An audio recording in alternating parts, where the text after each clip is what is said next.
As Toni Morrison has put it, the destiny of the 21st century will be shaped by the possibility or collapse of a shareable world. Welcome to our podcast, where we explore the history, theory, and practice of democratic socialism with our guide, Big Mike. What can we learn from the past to help us create a better, more shareable world in the future?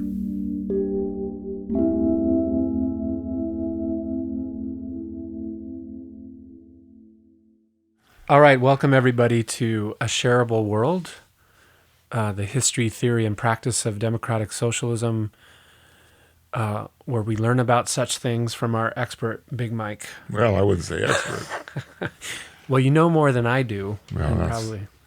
Knowing more than other people doesn't mean very much.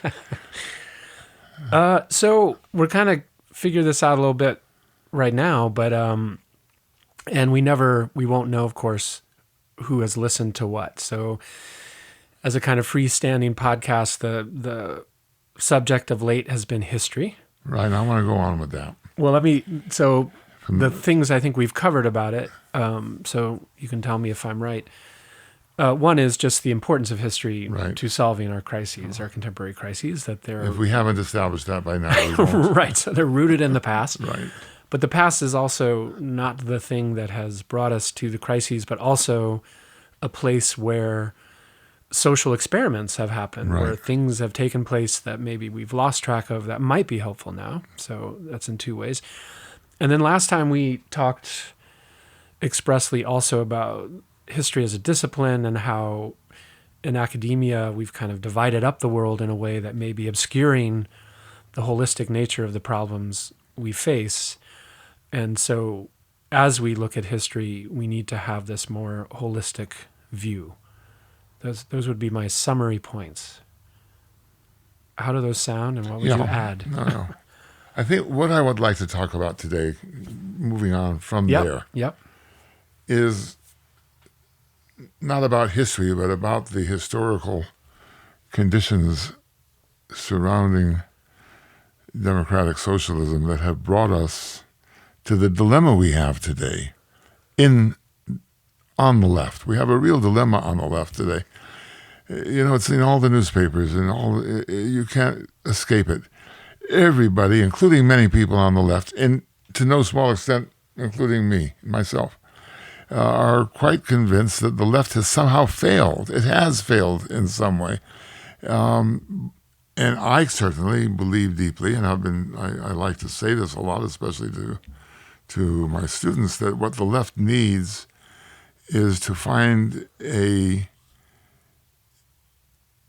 new foundation or a new point of departure for developing a new kind of analysis, inspired by Marxism, inspired by the history of social democracy and democratic socialism, though they're different. And I'll come back to that again and again and again. But they are different. And to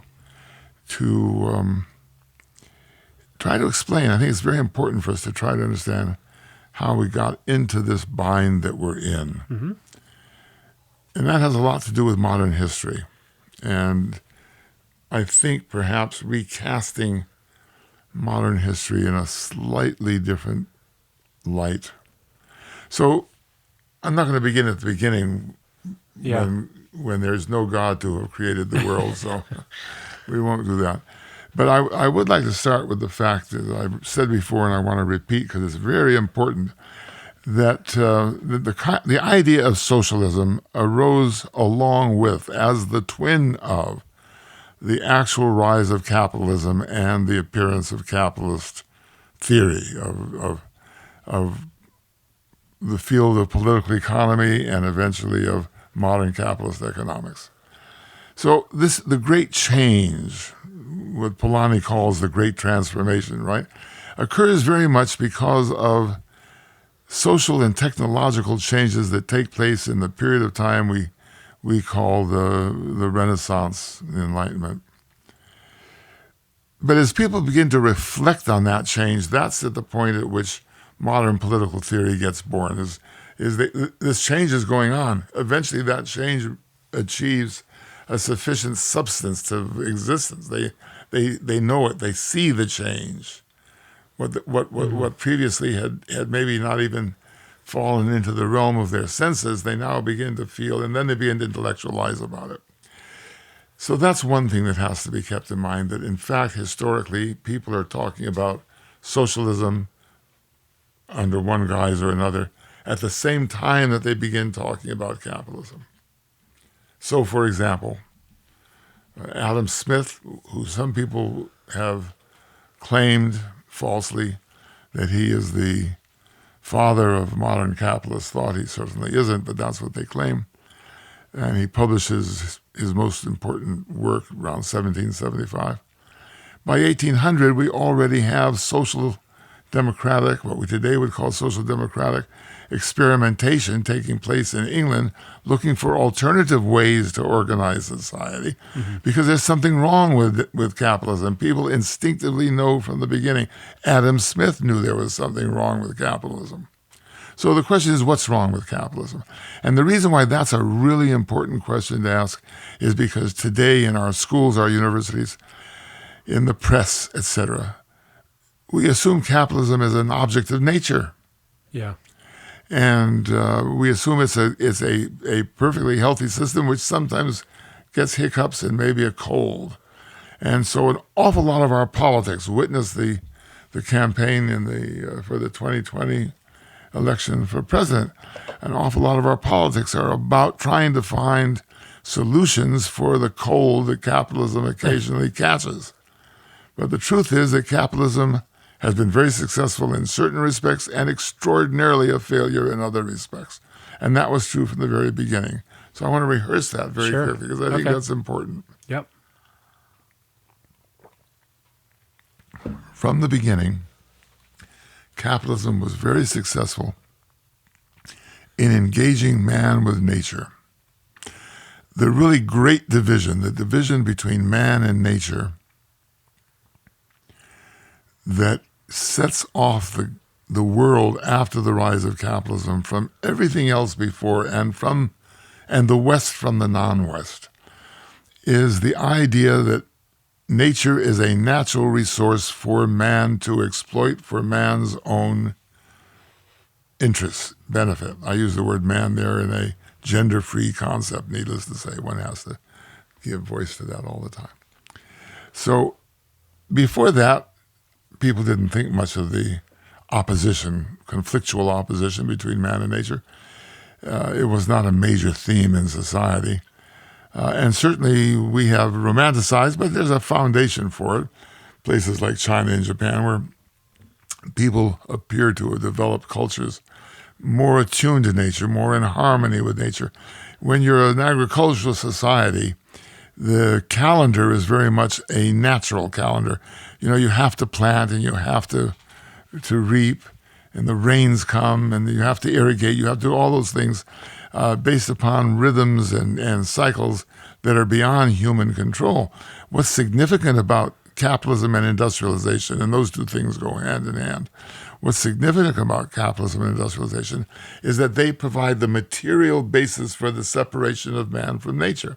So that, for example, with the rise of the modern, technologically, going all the way back to electricity and the electric light and all of those things, I can change night into day. You know, in traditional China, the emperor met his court at dawn. Well, you know, it's pretty difficult to see in the dark, and you didn't want people stumbling all over the courtyard on their way to see the emperor. So they'd wait until the sun rose, and then they'd go see the emperor. Well, when electric lights are introduced after electricity is discovered, etc., you can then stay awake until 10 o'clock at night, and you can lighten up the world. That's a very, very profound change. That shift to the electric light, for example, really marks the difference, the departure of the modern from the pre-modern, because it makes it possible for us to distance ourselves from the rhythms of nature. We're no longer dependent upon them. We're independent. We now are living through an age where that's reversing itself because we've used up nature. So we're talking really about a certain finite period of time. Sometimes, say, in the 18th century, maybe, you can't really date these things, down to the first part of the 21st century. It's a finite period of time in which we can see this distance, a productive distance of man from nature, which capitalism initiates and exploits successfully. One of the great accomplishments of capitalism is that for a significant number of people, through the use of machinery and the use of the kind of social change and management that technology allows, they were able to improve what we call the standard of living. Mind you, not necessarily mental health, but the physical standard of living. Our food is better, our medical care is better, for good or ill. All of these things are measurably different than they were 300 years ago. Mm-hmm. No question. And that is undoubtedly the major achievement of capitalism, that some of us in the world are living better than anybody ever lived before in human history. Negatively, and this is really important, several things occurred. And this began to be perceived from the very beginning. You see it in the British Romantic poets, you see it in Blake, and so forth. Negatively, first of all, it introduced a kind of inequality that never existed before. Whereas before, inequality was a consequence of birth, hierarchical. But the Lord also had trouble finding, it's often pointed out, for example, that peasants only ate meat a couple of times a year in Europe. Most of their protein came from maggots and worms that were in the bread. They cooked bread a few times a year. It would grow moldy and had maggots in it, so their protein developed along with the bread. Well, the lords lived better. They could probably have more bread and fresher bread and eat real meat more often, but not that appreciably different, not like the difference between, say, a worker in the Ford Motor Company and the Ford family. Right. So inequality of a huge kind becomes part of capitalism and creates a great deal of ressentiment, a great deal of anger and resentment, which erupts in revolutions from time to time. And that inequality is also more visible than, say, feudal inequality would have been, because that inequality now is an urban inequality. We live so concentratedly that I only have to walk from here, if I were going to do so, about a half an hour, and I'm in the wealthiest neighborhood in North America, maybe, right? Yeah. And I can see that difference. And these people who live, 30 minutes from me, well, it's not even 30, by car it would be 10 minutes, right? Yeah. And they live on big estates, and I live on a little piece of land. So the inequality is not only measurable, it's visible in my daily life. I drive by their estates all the time on my way to the market, or whatever you think of. That's extremely important. Secondly, it is unstable. Capitalism is unstable. The great unsolved problem of capitalism is that the daily life of every member of society who is not in that 1%, or whatever that percent would have been 100 years ago, every member of society who is not in that 1% lives a life in which the future is uncertain. The market may fall. The economy may collapse, and I can't afford now to buy a car, which I could have done 5 years ago, but now I can't. My salary has declined. So that instability is where we experience capitalism in our daily lives. If capitalism delivered a stable existence, and if people hid their wealth so I wouldn't see it, it would be more tolerable. But the problem is that capitalism doesn't do those things. In fact, instability seems to be built in. And one of the issues that all of our policies are about is how to deal with these unstable periods of time, which seem to be rather regular. I mean, for example, in 2008, the latest one, right? And before that, there was 1970 or whatever. In our own lifetimes, in my lifetime, I was born in many, many years ago during the Great Depression, right, which changed the world. We'll come back to that. And this kind of thing becomes steadily. I cannot predict that in 5 years from now, I will be able to afford what I can afford now. So that's a great problem with capitalism. And lately, and mind you, there are many other problems. I'm just trying to give you a sense. And then lately, of course, most disturbingly, is that capitalism is beginning to run out of material resources. That is to say, we're beginning to use up the world. Capitalism depends upon the use of the natural resources of the world. And it's fine for people today to talk about automation and so forth and so on, but we're still going to have food and clothing and things of that sort. And we may not produce them in America, but they'll be produced in China. Wherever they're produced, they use up more and more of our natural resources. And we're now at the point, and that's what we mean by the ecological crisis, we're at the point on the one hand of using up our natural resources, and on the other hand, we're at the point of so dirtying the world with the consequences of the industrial system that it will be increasingly difficult to live. So just think about the storms that have been taking place in the last couple of years, making the daily life of a large proportion of the population of North America very difficult. Mm-hmm. So this using up of the world and this making the world dirty is not an abstraction. People feel it in their daily lives because of the ideological structures within which we live our lives, and because of the propaganda, which I think is the right word here, that forms the substance of the way we intellectualize problems in these days. People see storms as a consequence of nature alone and perpetuate that man versus nature problem. Right. But ecologists are telling us that these storms are very much a consequence of human action on nature. Mm-hmm. So we are experiencing through these storms the effects of capitalism, capitalist culture, et cetera, in our daily lives.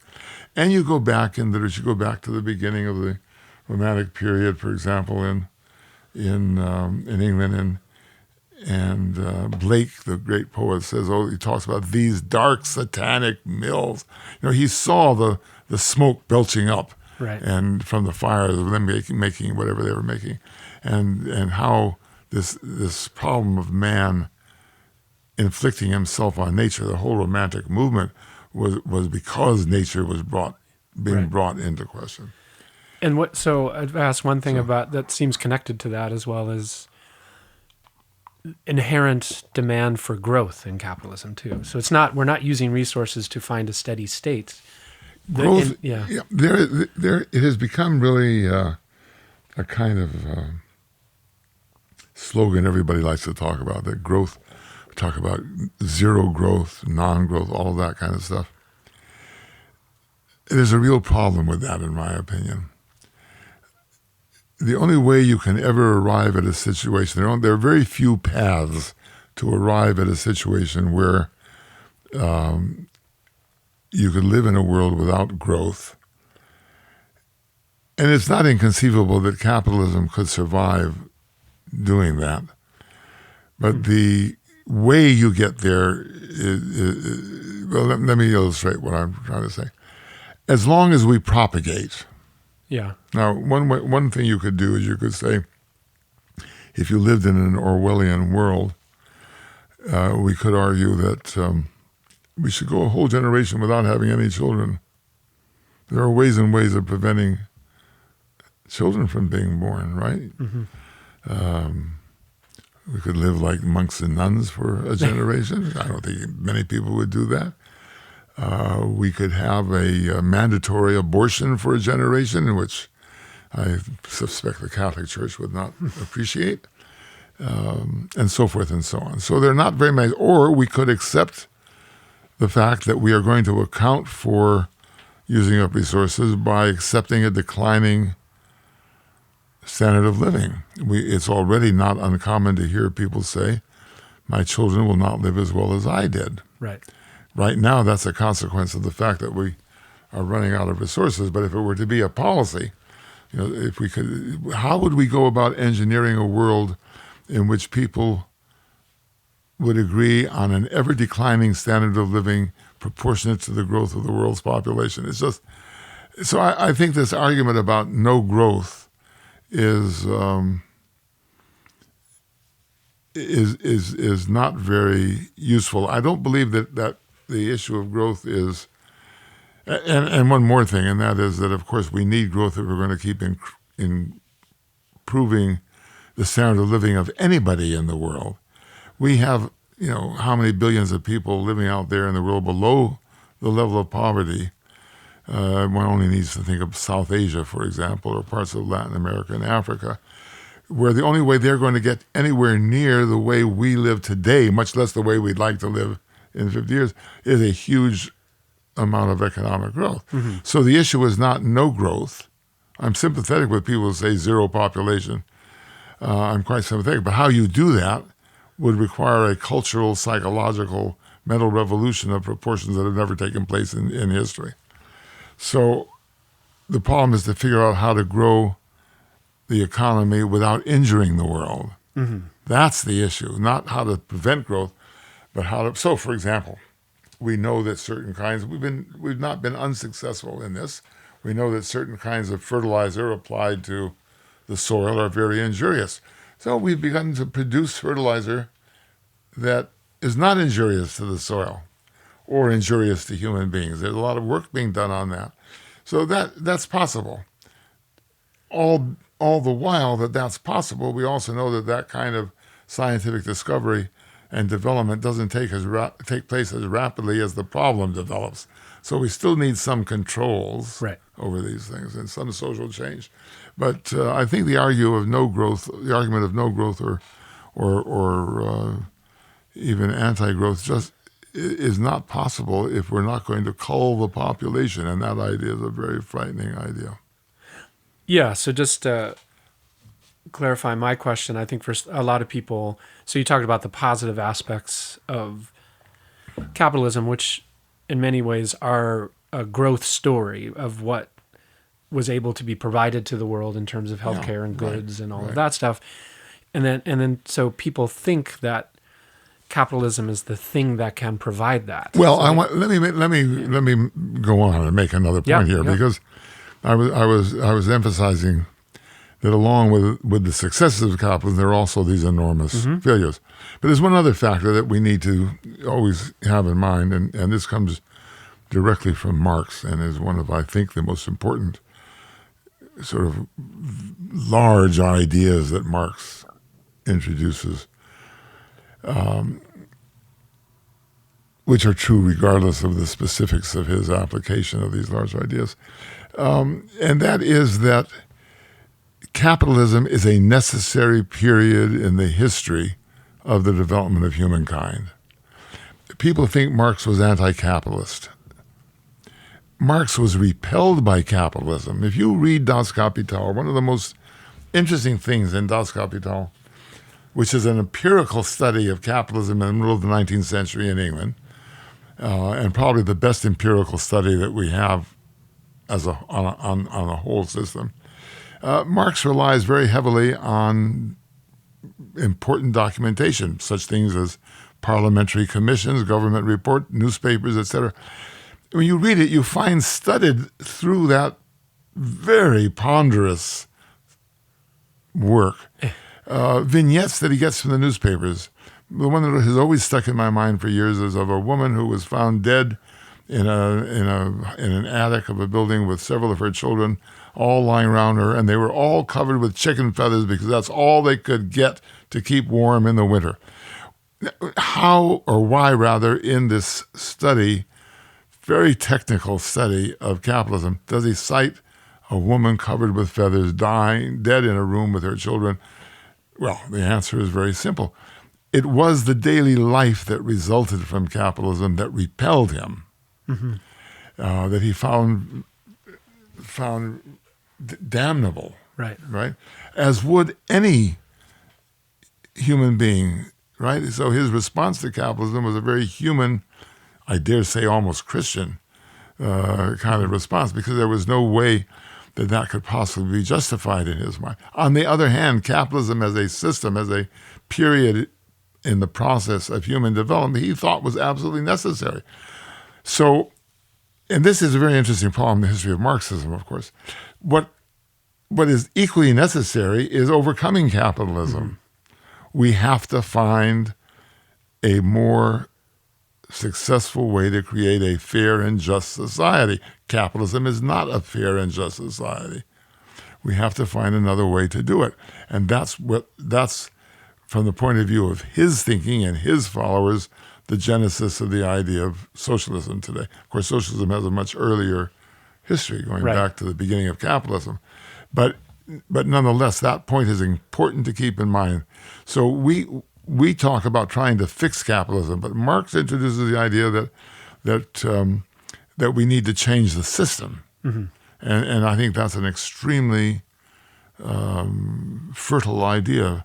It doesn't mean we have to do it the way he defined it, but the idea that we need to change the system, not just fix it, but change it, and that history shows that. And he derives this observation from the study of history. He said, if I look at history, where do we start? Well, go back to prehistory. What do I find? I find people going around with spears and whatnot, and they're picking, Adam and Eve, right? They're picking the apples off the trees, and they're spearing. They tie a stone to a stick, and they use it to spear a fish in the river. So, but then gradually power enters in, right? And you begin to get first you get that hunting and gathering period, then you get great empires, which are expressions of power. Of course, they have long histories, but nonetheless, you're going to get great empires. Then you get feudalism.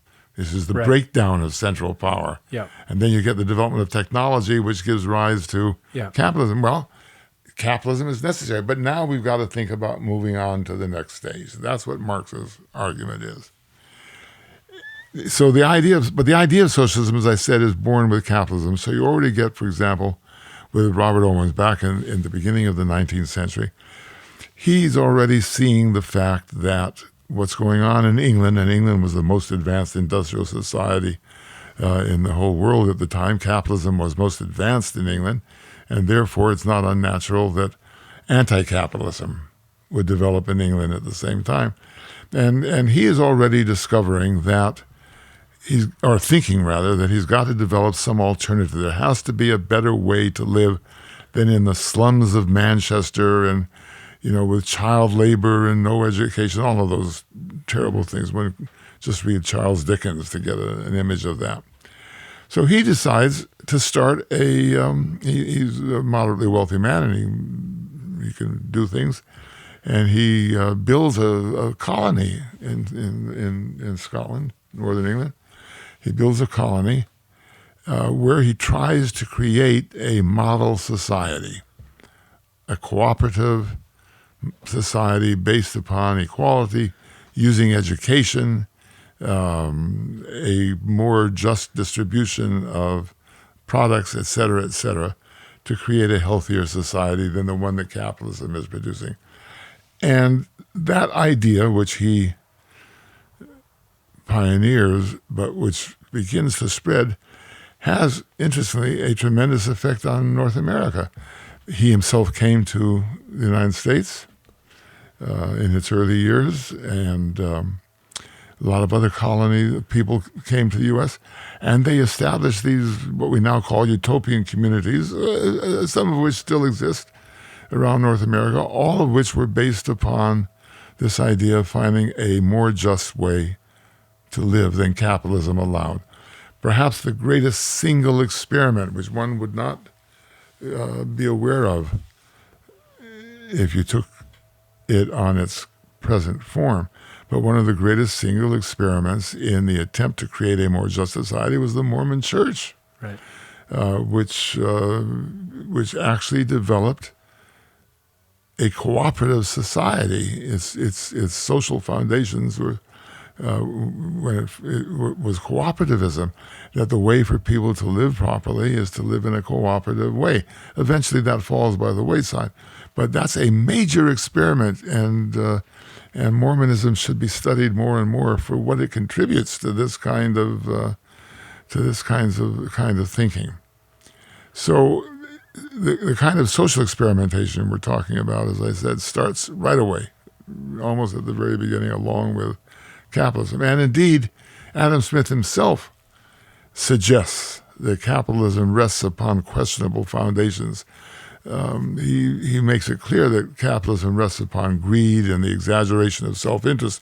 And while on the one hand, it is that greed and self-interest that make economic interchange upon which capitalism rests necessary, on the other hand, it develops characteristics which he finds very reprehensible.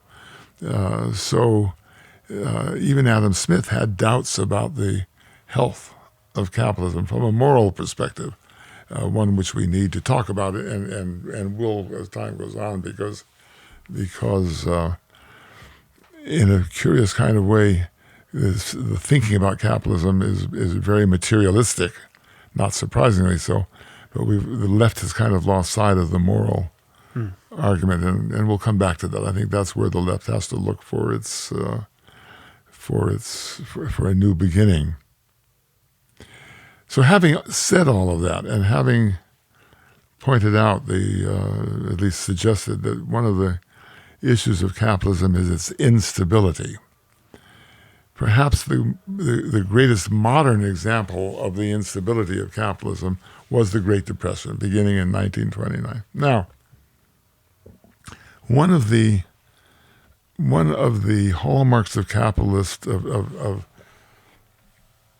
fundamentalist capitalist thinking, which survives very strongly in America in propaganda, though not necessarily in real policy, is the idea of the free market. Mm-hmm. It's from the idea of the free market that the very false connection is made that claims that democracy and capitalism require each other. They don't. In fact, they're often in conflict with each other historically.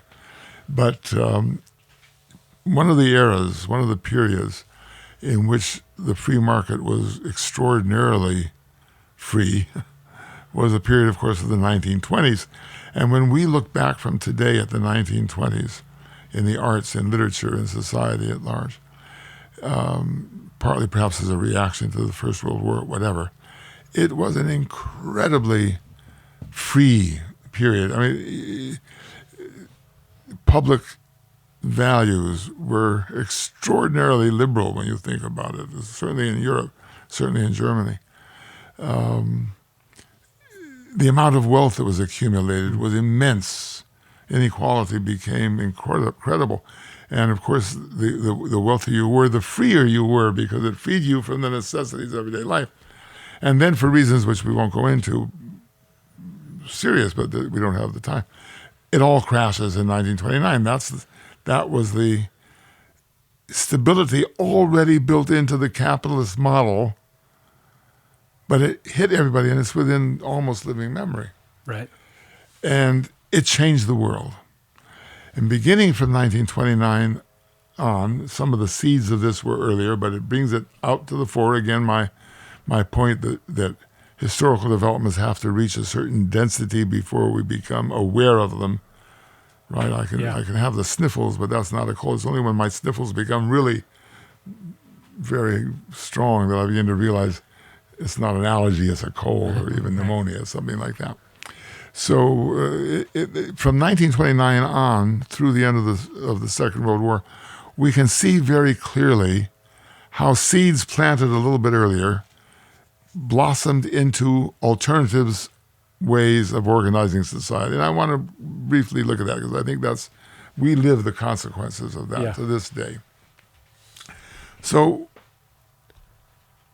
and what's very interesting about them is that none of them were capitalists in the sense that the 19th century or classical economics thought of them. And so let's review this very quickly. You already have when the depression hits, and the consequence of depression was really calling into question the fundamentals of capitalism. In America and North America, and countries closely associated with the United States, we get developed what we now call the New Deal. But what was the New Deal really? The New Deal really, in terms of what I'm trying to talk about this morning. The New Deal really was a proposition that says free market capitalism isn't going to work. We have to manage it in some fashion. Now, managed capitalism does not mean state control of capitalism or state ownership of capitalism. What it does mean is that capitalism cannot satisfy a lot of needs, and we have to step in. The state has to step in and, in one way or another, make up for the errors of capitalism. It took a long time before this penetrated economic theory. It really wasn't until the very late 30s that this idea enters into theoretical formulations on the part of economists.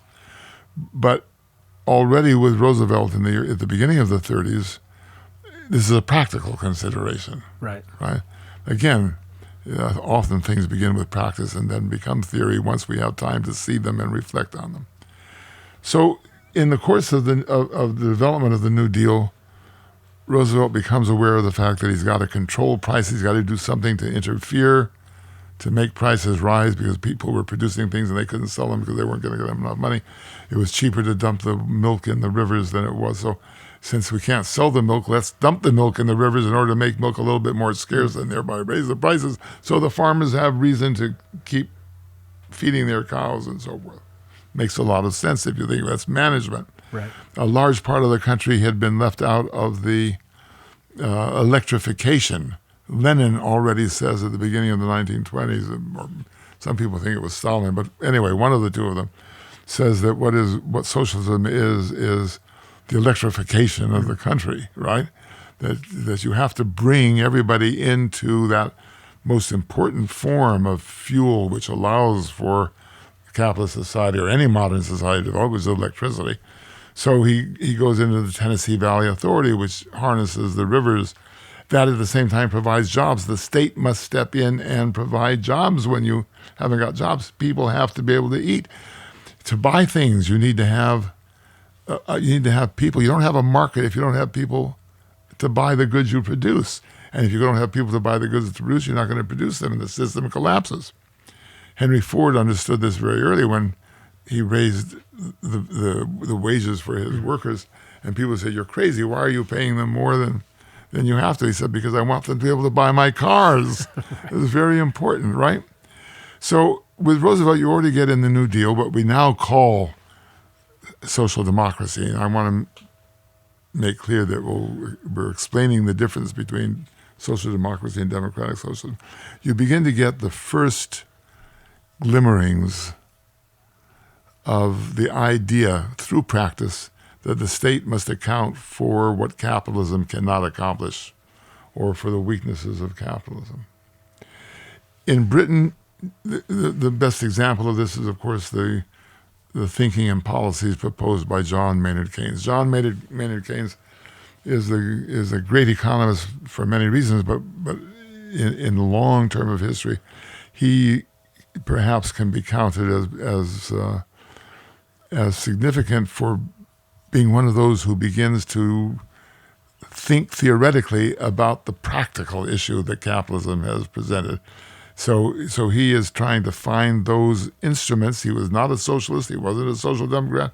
He believed that capitalism was the best system, but he's trying to find what levers he can use to move capitalism in such a way that it will resolve the problems that it creates more easily and with the least possible damage to human beings. So he becomes very important. Eventually he comes to America, and of course by this time Roosevelt is doing something similar, but Roosevelt was not a trained economist, and Roosevelt didn't like John Maynard Keynes very much and didn't really understand what he was doing. And he dismisses him at first, even though he's doing very much what John Maynard Keynes would have recommended he do. So you begin to get that. So you get a kind of what today we would call social democracy, looking for ways to ameliorate capitalism, not to change capitalism right. fundamentally, but to ameliorate it. Social security. So if people don't have jobs, you're going to introduce unemployment insurance. If people don't have jobs, people get old and are laid off, or they want to retire. what are they going to live on? And you also want them to be able to buy stuff. So you want to give them some money, so you give them Social Security. All of these things are ameliorations of capitalism, but they're meant to solve problems that are inherent to capitalism. The system isn't solving them. It's specific policies developed to solve these problems. Another very important solution to this issue of capitalism, of free market capitalism, liberal capitalism, was fascism. In my opinion, a lot of people don't agree with this, but I believe this, that fascism is a coherent solution to the organization of society, particularly under capitalism. And to put it and fascism begins in Europe at the beginning of the 1920s. We already have fascist regimes, 1922 in Italy, 1924 in Hungary, long before Hitler comes to power in Germany. Capitalism says yes. I mean, fascism says yes. Capitalism is the right kind of society, but the state must be the primary control mechanism of capitalism. So that doesn't again mean that the state owns the economy. What it does mean is that the state partners with or directs the heights of capitalism, the wealthy capitalist investors, the industrialists, the bankers, and that in order to assure social peace, because one of the problems that capitalism does, right, remember, you have these economic crises, they create, and you have inequality, and all of that creates a profound social psychological resentment about the system in which people live. So fascism comes along and says, no, we're going to change that by organizing society in such a way that everybody is organically a member of it. And the way we do that in fascism is we organize vertically. So if you work in the automobile industry, you will be part of a vertical organization.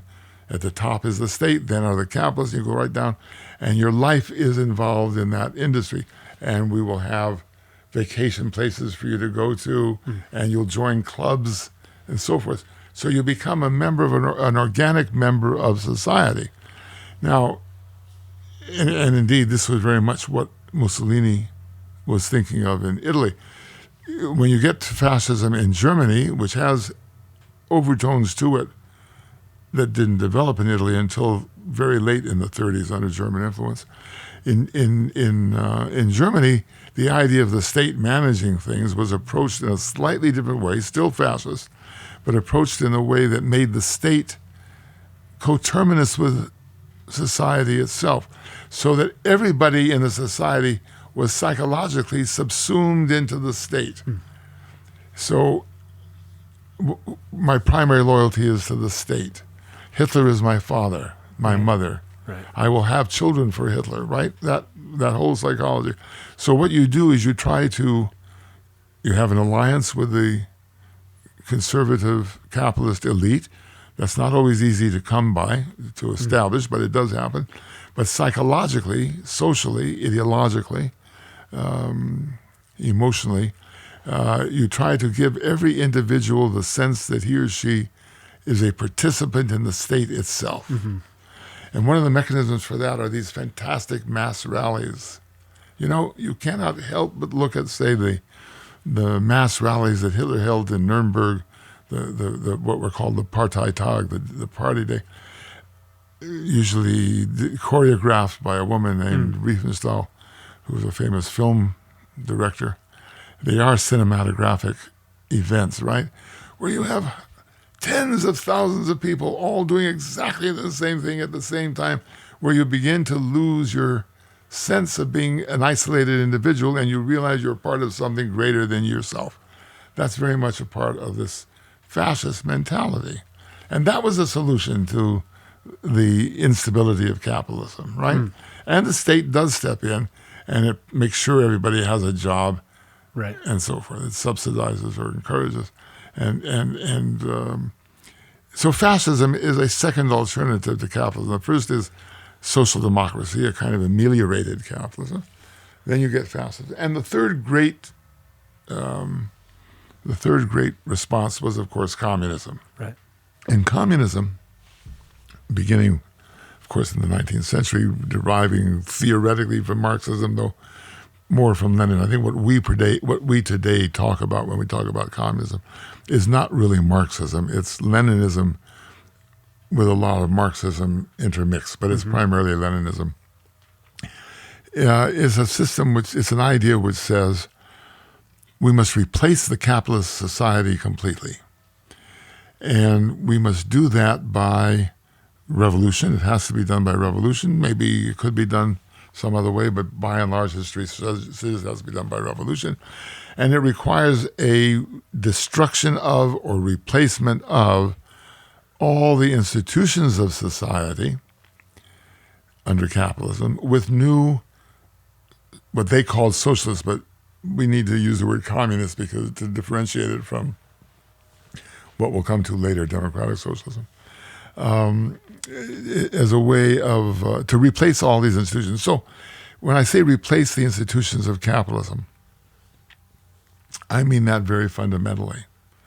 Not only do you replace the capitalist bourgeois state, whatever form that state may take, it may be an authoritarian dictatorship, it may be a parliamentary system of government, whatever, you replace it with a system which is run by an elite party, and by elite I don't mean economically or socially, but historically elite. That is to say, people who have understood what history is all about and come into the party, become members of the party. They earn their place in the party by understanding themselves as instruments of history.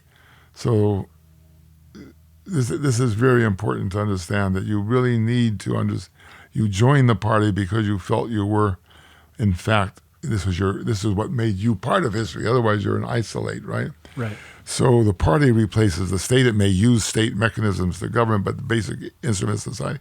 So not only do you want to replace the market, the capitalist market, which is after all the heart of capitalism.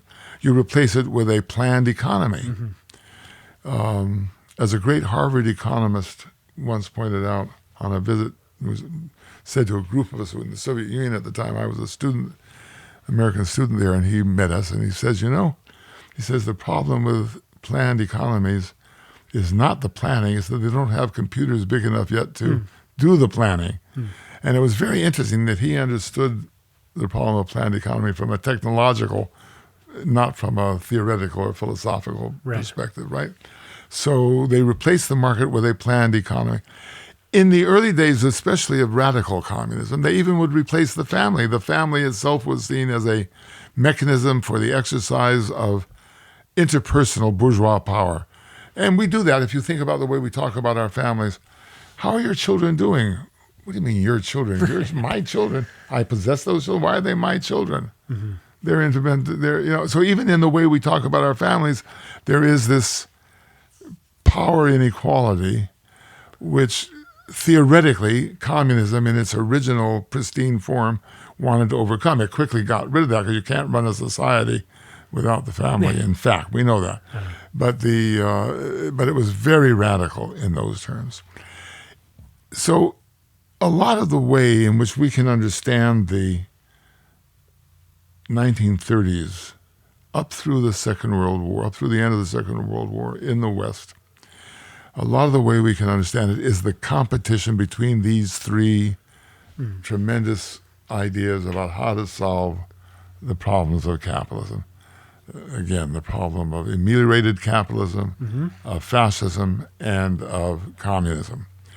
What's interesting from this perspective is that when you look at the non-West, remember the Second World War, it really was a Western war. When you look at the non-West, you find that the two great powers from the non-West that actually were very problematic and participant, one was China, which wasn't capitalist and it wasn't socialist, it wasn't communist. Even Marx understood that China might be something a little bit different as a kind of society. And after World War II, China becomes communist, but not, right? And Japan. And Japan was embarking on becoming a capitalist country by the end of the 19th century, and indeed enters into the Second World War much the way the fascist powers and the capitalist powers in the West were in the war. And while in the First World War, when it's just getting started, it's on the side of what we now call the Allied powers. The Second World War, because it had, for various reasons, it allied itself with the Germans, right, and the Italians. But Japan is entering into this. So Japan's participation in the Second World War, from the longue durée view of history that I'm trying to give voice to, really was one of entering into this conflict between these three systems and choosing, in the end, a losing side, but nonetheless, right? So in the Second World War, you got an alliance between ameliorated capitalism and communism to defeat fascism. And it is true that the basis for that alliance was not a shared idea about how to solve capitalist problems, but I think that it was a power question. Japan, remember, isn't involved. It attacks America in 1941, but in 1939 the war begins in Europe and goes on in Europe for 2 years before the Japanese make their mistake and attack America. So the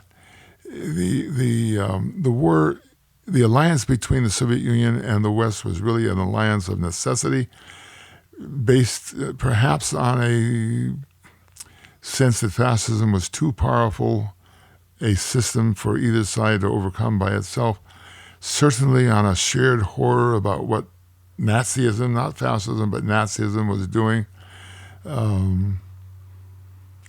The post-war division between the West and the Soviet Union was almost built into the very idea of competing systems that I'm trying to give voice to before the war. The war was a temporary respite in the conflict between them. But then after the war, the story of the conflict between these systems picks up with great effect. We're still living in the trail of that effect. And so maybe that should be the next subject. Well, I don't want to end yet. I want you to add the final note of why. I mean, I think a question certainly I have, and I think the average listener would have, is why not think in terms of ameliorative capitalism now? So I thought you were building partly to distinguish democratic socialism. I think that's we're going to come to democratic. I want to talk about that. Okay, a little bit separately. But right. No, but I think that question you ask is absolutely the right question. That's what we talk about in America all the time, isn't it? And I think the reason is that we don't know how to do it. That the idea of ameliorative capitalism really depends upon the logically prior idea of a change in human nature. Now, I don't believe in human nature, I got to say. And we'll probably discuss that at some point. But if it is true that greed is the fuel that makes capitalism work, we can justify greed in many ways. Protestantism, especially Calvinism, had a very strong argument to justify greed as a sign of being the elect of God. Mm-hmm. But it's still greed nonetheless.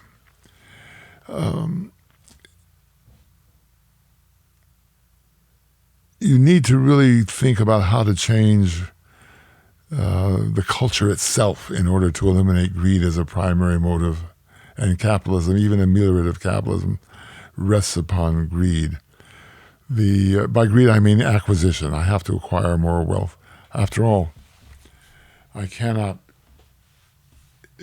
caught. So one way of suggesting this is that we're caught in a set of contradictions.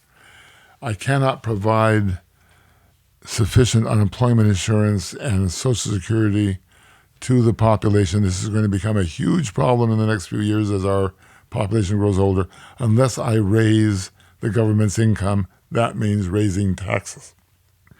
But the power elite of capitalism, as we have just witnessed under this president who should not be named, want to lower taxes. And they can lower taxes while convincing the people that they're lowering the taxes for you and me, but they're not. You and I haven't experienced that. They're lowering the taxes for the wealthy. Right. So the propaganda machine of the capitalist system is so powerful that it can hoodwink, half the American voters into believing that they're going to have lower taxes when actually they're not. You have to be able to seriously increase the income of the state in order to, right? You really got to control the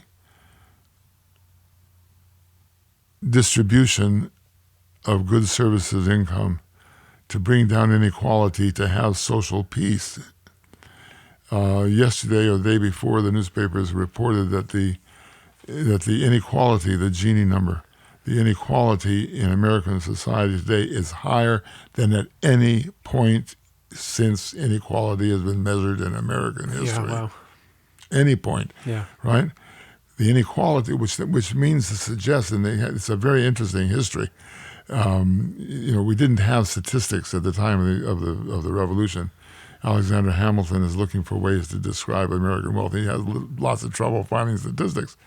By the time of the Civil War, they began collecting statistics, and our inequality today is higher than at any previous time in American history that we have record of. So the state has to step in. Who's going to do that? Christianity has failed, and I'll say this very bluntly. Christianity has failed to change what we call human nature. I don't notice that after 2,000 years of Christianity, human beings are less greedy and selfish than they were on the day that Jesus Christ was crucified, right? So it hasn't had that effect. We have to ask ourselves why and what does that mean? So ameliorated capitalism requires a change so profound that we don't know how to bring it about. We haven't succeeded in bringing it about. Right. And that's not just a change in values, but it's also a willingness to have increased taxes, to have lower income levels, and so forth. Yeah. It's not happening. So to make sure I have this right, the ameliorated capitalism is a kind of compensatory strategy. That's right. Capitalism has these flaws that you fill in for. And the reason I argue, and now this is the window on the future, the reason I argue that, let's say, Scandinavia is not social democracy, but what I call democratic socialism, is because these are different. These issues are different there. I see. What we look to and see, these societies that appear to have equality, et cetera, we need to ask what institutional, psychological, philosophical, et cetera, conditions were necessary for that to happen, because the opposite is happening in America. Right. Okay. Got it. Thanks for joining us, everybody, on A Shareable World. We're going to pick up from here next time. Mm-hmm. Thanks, Big Mike. Yeah. Thanks for listening to another episode of A Shareable World. To find out more about this podcast, visit us at ashareableworld.com.